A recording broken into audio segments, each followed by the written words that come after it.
আসসালামু আলাইকুম। আজকে একটি বিষয় নিয়ে কথা বলবো, সেটা হচ্ছে হাঁটার টিপস। ঠিক আছে, অনেকেই হাঁটেন ওজন কমানোর জন্য, কেউ এমনিতেই সুস্থ থাকার জন্য, কেউ ডায়াবেটিসে যারা আছেন তারা বিভিন্ন কারণে মানুষ হাঁটেন এবং হাঁটার প্রতি সবার প্রবণতাটা যেন বেশি হয় সেটা আমরাও আশা করে থাকি। কিন্তু হাঁটার ক্ষেত্রে যদি আপনি কিছু নিয়ম ফলো না করেন, সেক্ষেত্রে সেই হাঁটাটা আপনার জন্য অতটাও ফলপ্রসূ হবে না। তাই হাঁটার আগে কিছু নিয়ম যদি আপনি মেনটেন করেন, তাহলে সেই হাঁটাটা আপনার জন্য অনেক বেশি হেল্পফুল হবে। প্রথমেই বলবো, অবশ্যই যে জুতাটা আপনি পরবেন সেটা অনেক বেশি ফিট হতে হবে।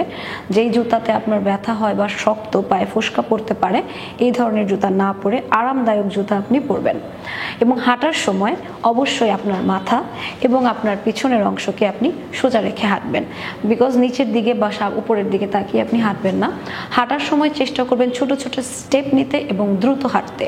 হাঁটার গতিটা এমন রাখবেন যাতে করে আপনি হাঁটার সময় কথা বলতে পারছেন। তাতে করে কি হবে, আপনার এক্সট্রা এনার্জি লস হবে না এবং অনেক বেশি হেল্পফুল হবে আপনার সেই হাঁটা। হাঁটার সময় এবং হাঁটার আগে পরে অবশ্যই পানি পান করবেন। হাঁটার সময় এমন গতিতে হাঁটবেন যাতে করে আপনার যে শ্বাস প্রশ্বাসে নিতে নিঃশ্বাসে কষ্ট হচ্ছে, সেই গতিতে হাঁটবেন না।